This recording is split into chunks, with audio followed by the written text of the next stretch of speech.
Hi all, it's Kristen with Land of Maj.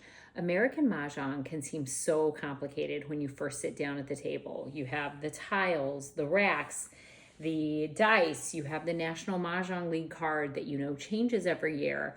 But once you understand the flow of the game, it becomes so much easier. And I'm here to give you a step-by-step and break it all down for you. Here is everything you need to play American Mahjong. First, you need racks. You can have a beautiful mat. I mean, there's some really incredible ones out there, but you can also play on a tablecloth. So you don't necessarily need that. But racks, you have obviously a Mahjong tile set, some dice, and then every player, you play with 4 people, and every player also needs the National Mahjong League card, again, which changes every year. They release a new one every April. The card shows you all the winning hands for that year. The goal of American Mahjong is to build one of the winning hand combinations found in that year's National Mahjong League card. And you do that by drawing and discarding tiles in order to form that hand. There are 152 tiles in a set of American Mahjong tiles. You have your cracks, 1 through 9. You have your dots, 1 through 9. You have your BAMs, 1 through 9. Those are your 3 suits. Then you have 3 different dragons, and each dragon is married to a suit, if you will. So the red dragon goes with cracks. The white or soap dragon goes with dots, and the green dragon goes with BAMs. Then you have your winds. North wind, east wind, west wind, south wind. You have flowers, and you have jokers. In order to set up the table for the game, you need 4 racks, 1 in front of each person at the table. Then you need your National Mahjong League cards, again, in front of each person at the table. Then you start with all the tiles in the middle of the table, and you shuffle them and you mix them all up so that they're totally randomized. Then turn all of them face down so you can't see the face of the tile.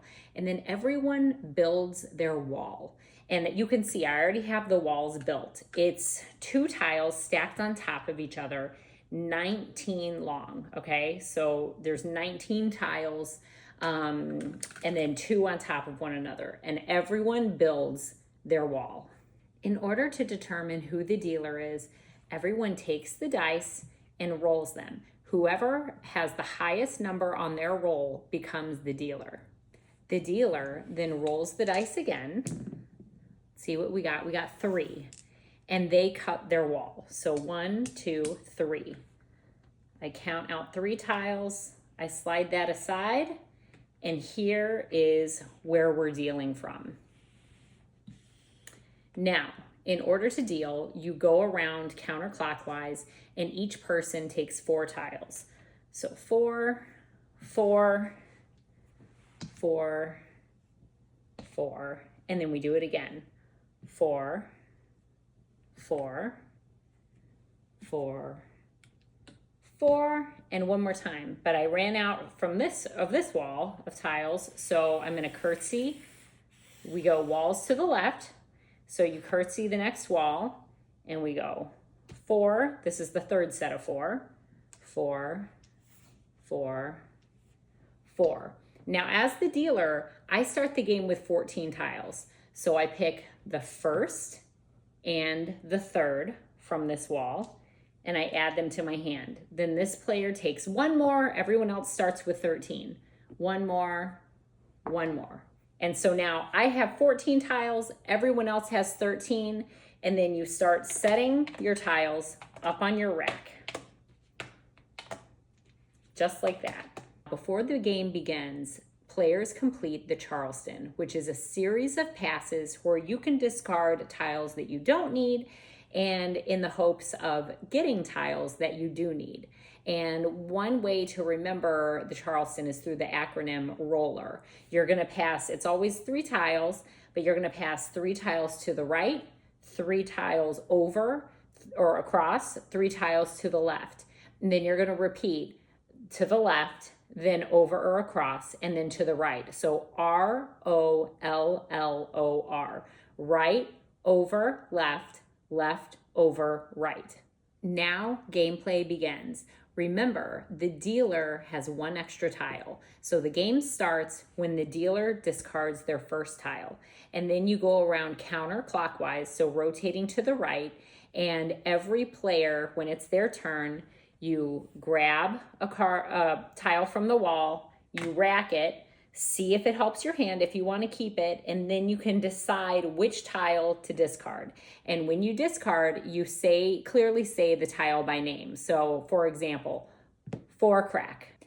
Players may call for the most recently discarded tile before the next person has taken a tile and racked it.